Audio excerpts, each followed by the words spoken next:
G'day guys and girls, so we're going to do Paradox Sims today. We're going to start with Irene's.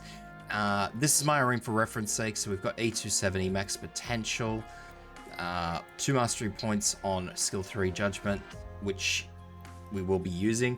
Now damage isn't a huge issue in this Paradox Sim, so don't worry too much about that. Health is going to be the big one. Irene does need to actually be able to survive. We do get a healer, but for the most part Irene's just going to be struggling. So I would probably recommend maybe about E2 level 40 for your Irene for this. Don't worry too much about skill masteries. Like I said, damage isn't a huge issue. There will be Nether Sea brands, and at a point there is just nothing you can do about it except soak the damage. Outside of that though, if this helps you out guys, please consider liking and subscribing. Really appreciate it. Any questions, concerns, throw them in the comments.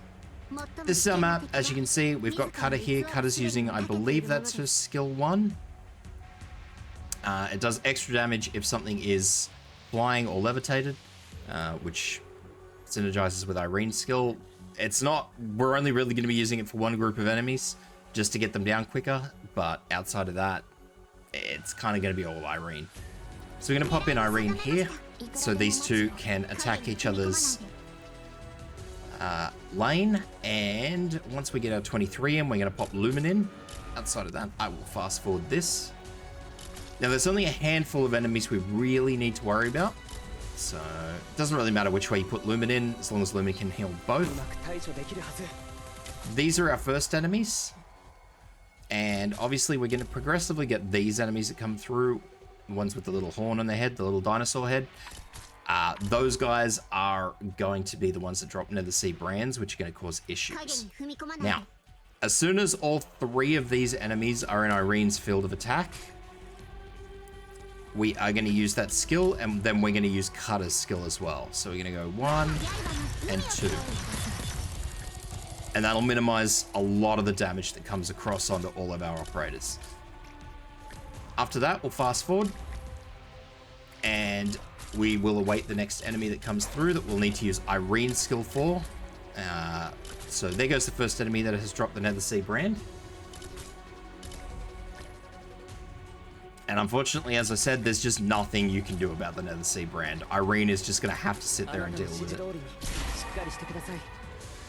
So we'll activate Lumen's skill, which is not on a timer. It's just until he uses all his charges up.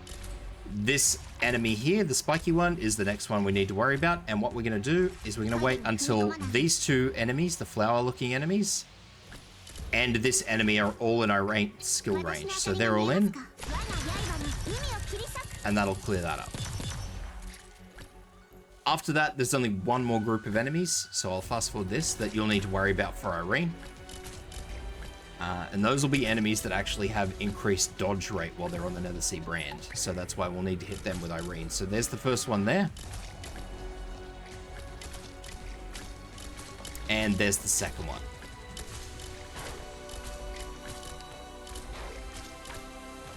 If you find yourself falling behind at any point in time here, you can use Cutter's skill, but always save Irene's.